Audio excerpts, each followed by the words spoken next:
ultobo, ay mga INC, ay mga Proud kayo sa ganyan? Lesyan, hinula.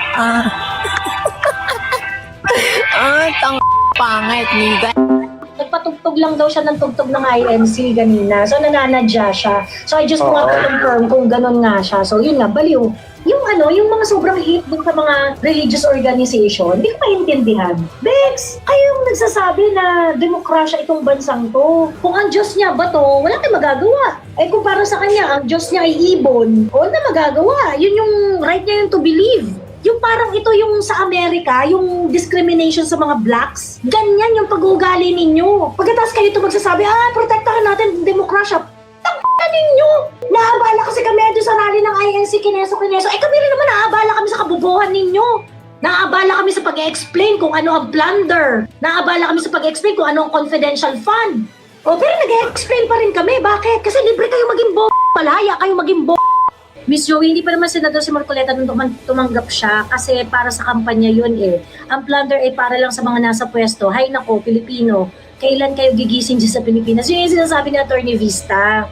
Ang critical dito, the money is not received in consideration of office. Kasi if the money is supposed to be used for the campaign, ano magiging in consideration of office yun? Wala pa nga siyang senatorial office at that time. ABS-CBN, sinisisi nila si Marcoleta, sabi ni Nicolay. Ayun nga di ba? Ayan parang ABS-CBN pa. So talaga marami talaga sinaktan na oligarch si Marcoleta. So ngayon, yung arte nila na, hindi, meron kasi inamin kasi ni Marcoleta, 75 million. Really? And I saw some interview of some lawyers who are saying na, hindi, meron kasi talagang doubt tungkol sa 75 million na binigay kay Marcoleta, ganyan. Merong doubt. Yung pagkaka-phrase merong doubt. I mean, if you are a lawyer and you want to file a case, you can actually create doubt on certain acts. Diba? O mag-build ka ng cases from there, ganyan. Pero when you talk about plunder, it cannot be just, meron kasing doubt. You have to be very, very sure. Kasi plunder yung pinag-uusapan dyan eh. Plunder yung pinag-uusapan dyan. Ngayon sinasabi nila, malinaw na malinaw, may plunder si Marcoleta. Okay. Napakaganda ng explanation ni Atty. Vista dyan. And si Atty. Vista kasi, prosecutor yan sa ombudsman for the longest time. So he knows his stuff. Ang sabi nga ni Atty. Vista dito, okay, you're talking about 75 million na binigay kay Marcoleta. Ang plunder kasi, under the law, meron doon ka dapat na predicate crime. Okay, so ang sinasabi nila, malinaw kasi na nag-accept siya ng gift. Okay, fine. O di sige, sabihin na natin na meron siyang violation sa pag-accept ng gift, which is PD-46. Yung sinasabi nila. But PD-46 is not a predicate crime for plunder. So ayun, paano yan? Nag-fail yung kaso ninyo ng plunder. Pero ini-insist nila, hindi, plunder to kasi 75 million. I think if the government is really serious to file a case against Marcoleta, why didn't they file cases that are truly reasonable? O talaga, binayolate niya yung PD-47, ba't nyo kasuhan? Kasi, hindi yan yung iskandalong gusto nyong gawin. Kasi kung kunwari, sabihin nila, tumanggap ng gift. O di paano yung lahat ng tumanggap ng gift, lalo na prior to the election season, dapat kasuhan rin nila ng PD-46. Hindi nila gagawin yun. Kasi pag ginawa nila, kanasuhan na si Marcoleta ng PD-46, so di dapat kasuhan rin lahat. So ipipilit nila yung plunder kasi yung plunder, merong parang parang confidential fund. Sabi, Joey, sa totoo lang nakakawalang pag-asa ang mga mismong Pinoy kasi may short-term memory lagi. And we cannot just stay that way. Hindi tayo po pwedeng na short-term memory. Guys, alam nyo ba kung bakit ang successful ng China? Because they were able to outgrow having short-term memory. And ito yung dapat nating labanan. Kaya dapat lahat tayo magsalita. Kung kinakailangan lahat kayo ay maging content creator para magpaliwanag ng mga bagay-bagay, para maging available ang mga information sa lahat at hindi natin makalimutan yung mga tunay na problema ng bansa. Pag umobra yung kaso kay Marcoleta, next election, lahat ng may donation makukulong. Correct, kasi magsaset talaga sila doon ng very, very bad precedent. We need something that will steer people's emotion against corruption, sabi ni Michael. Well, yeah, no, if we have a catalyst, that's good. That's good. Kaso nga lang, itong mga catalyst kasi na to, hindi natin kontrolado yan eh. Pero alam nyo, kunwari, magkaroon ng malaking trahedya at magkaroon na naman ng exposure kung gaano ka-incompetent itong administrasyon na to. You look at what happened prior to PRRD. Ano yung catalyst nun? Yung Yolanda.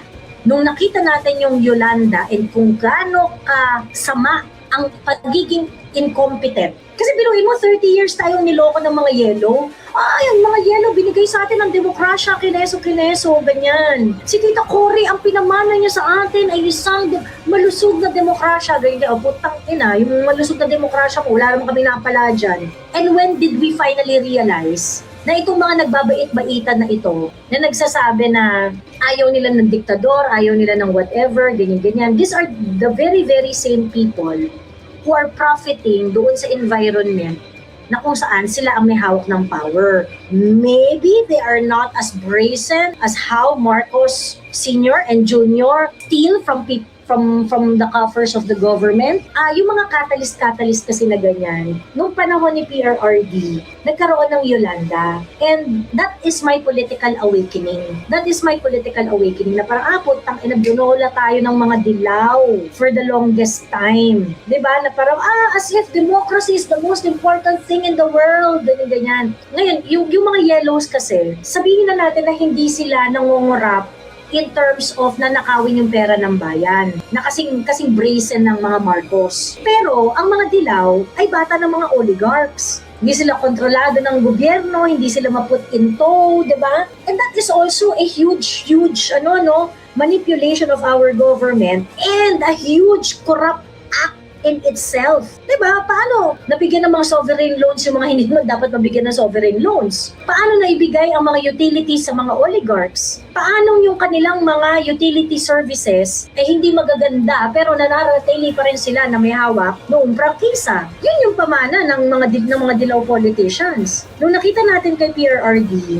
nung nagkaroon ng Yolanda, nakita natin at na-frustrate tayo on how incompetent our government is. And so, yung nare-represent ni PRRD na politics becomes very, very enticing. People-centered, nakafocus sa kapakanan ng mga tao, walang utang na loob sa mga oligarchs, kaya pala natin. So, ngayon, sa situation ngayon, sana magkaroon ng catalyst, like, masama mang pero kailangan mo talaga ng dugo eh. Pag nakita siguro ng mga Pilipino na marami na namang namatay, kagaya na nangyari sa Yolanda, magigising ang mga Pilipino. It will take another earth-shattering crisis bago maintindihan ng mga Pilipino na mali yung pinagagagawa natin dito sa bansang to. So, ngayon, yung mga bagay na yan, hindi kasi natin yan kontrolado. Okay? Ano ang kontrolado natin? Kontrolado natin ang isip natin, kontrolado natin ang mga bagay na paniniwalaan natin, kontrolado nating mag-isip ng kritikal at hindi mabola ng mainstream media o ng mga iba pang rabid na mga kakampings, DDH, di ba? Yung mga narrative na panay kasinungalingan,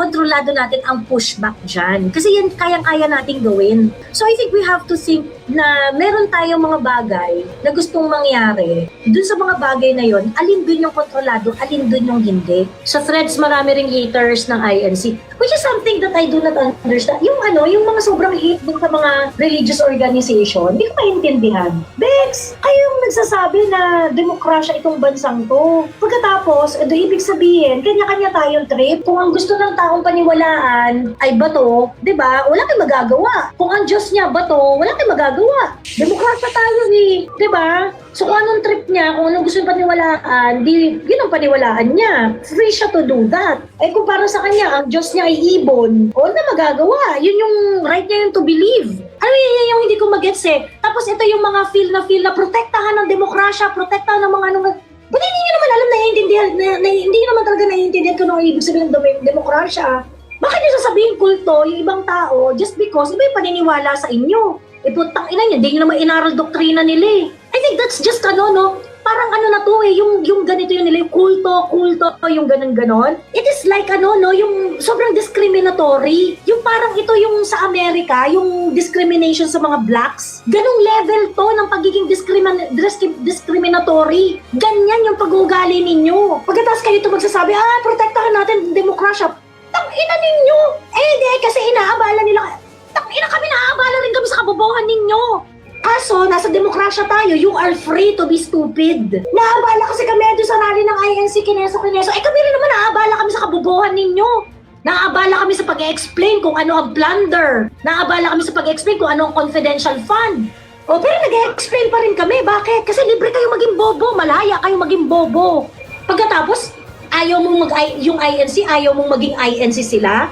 Sino kang putang ina mo ka para magdikta? Kung ano ang relasyon nila sa Diyos nila. Pagkatapos ikaw pa yung mayabang na magmamalaki, demokrasya, ganyan. Tangina kami, ang laki-laki ng abala namin sa inyo. Kasi ang tatangan nyo. Diba? Diba inabalo nyo kami ng bonggang-bongga ng election? Why BBM? Why BBM? Now we have to go down to your level para i-explain kung ano yung mga rason namin. Pinapakinggan nyo ba? Kahit hindi kayo nakikinig kang putang ina mo. Hello po ate. May tanong po ako. INC po ako. Tapos ano po, do you think liable po ba si Senator Marcoleta sa sa plunder? Hindi. Bakit po? Pwede po Ano ba ibig pa-explain. sabihin ng plunder? Yung po like, for me, in my own understanding lang. Hindi po pwede yung plunder based on your own understanding. Because plunder is described by law. So, ibig sabihin, ang kailangan mong alamin kung ano yung nire-require ng batas. So, hindi po pwede na in my own understanding, no. You have to know what the law requires para magkaroon ng plunder. So, ngayon, bakit hindi pwede na makasuhan ng plunder si Marcoleta? Kasi ang nire-require ng plunder is that there are predicate crimes. Yung predicate crimes na yun yung mga ways on how you amass certain amount of money that would, at least reach the threshold of 50 million pesos. Okay? Ngayon, yung pag-receive ng campaign funds is not one of it. Hindi yun predicate crime ng plunder. So, anong plunder pinag-uusapan natin dito? Di ba mayroon po like, hindi ko pa alam kung confirm na po, pero yung 75 million something. Oo, ano yung predicate crime kung saan nakuha niya yung 75 million? Paano niya nakuha yung 75 million? Di ba binigay sa kanya yung tatlo? Binigay sa kanya. Okay. Ang pagka binigay sa iyo ang pera, meron bang crime na involved dyan? Opo, sabi sa batas Ano bawal yung daw. crime na yon? Sabi bawal daw po mag-receive ng pera kahit sa friend lang. Okay, yan yung PD 46 yung sinasabi mo. Yung pag-receive ng gifts is not a predicate crime of plunder. So, paano yan? Paano mo magagawang plunder yan? Di kasuhan nyo siya under PD 46. Pero hindi mo siya pwedeng kasuhan ng plunder. Humad. Pwede ka po magbigay ng example ng predicate crime. Misappropriation, conversion, malversation of public funds, or raids on the public treasury. Receiving kickbacks, commission, gifts or percentage from government contracts or position. Illegal transfer or conveyance of government assets, concealing wealth in shell companies or using dummies to stash ill-gotten wealth, establishing monopolies or combination in restraint of trade, taking undue advantage of official position to unjustly enrich oneself at the expense of republic. Yun yung mga predicate crime. So ngayon ang sabi mo, yung krimen is nag-receive siya ng gift mula sa kaibigan. Ang sabi dito, yung gift na tinutukoy dito, receiving kickbacks, commission, gifts, or percentage cuts from government contracts or position. So ngayon, ano yung government? Nag-receive siya ng 75 million. Klaro, para sa kampanya yun. Hindi yun para sa government contract. Hindi yun kickback. Kaya nga po, bawal nga po yan. Okay, nag-receive siya ng 75 million. Tama. Sabi mo, gift yon. Sabi mo, bawal. Tama, Humad? Bawal kasi di ba? Bawal magkaroon siya ng under what law? Nakalimutan ko yung Okay, PD 46, yung sinasabi nila kasi bawal daw mag-receive ng gift ang isang government official under PD 46. Okay. So ngayon, if kakasuhan niyo siya under PD 46, kakasuhan niyo siya under PD 46, hindi plunder ang kaso. Kasi pagka plunder yan, dapat yung gift na marireceive niya is in consideration of government contracts. Yung 75 million para saan? ewan sa camping Campaign, oh. So ngayon, sabi predicate crime ba yon under plunder law? pag nag-receive ka ng pera for campaign? Not sure. Hindi! Ang answer hindi. Sinabi ko na nga sa'yo kung ano yung mga predicate crime eh. Tapos hindi ka pa rin sure. Ito yung problema. Sabi ko sa inyo, no? Kaya yung naiinis ako dun sa mga sabi, INC, kulto, ganyan-ganyan. Kasi naabala kami sa rally ninyo. Putang ina, kami nga naaabala sa mga bobo eh. Naabala kami sa katangahan ninyo. Pinaliwanag na nga sa inyo. Pag di mga plunder! And explain na. So ngayon, yung gift na sinasabi mo na na-receive, is it a predicate crime? Inisa-isa. Pumasok ba sa banga? Hindi! Naintindihan ni Yumad? Hindi naintindihan! Naabala ba kami sa katangahan mo, Yumad? Yes! Naabala kami! Pagkatapos kayo, maaabala kayo na nananawagan ng pananagutan at katotohanan yung INC? Tapos galit kayo? Tangina nyo, kayo araw-araw nyo kami inaabala sa kabobohan ninyo.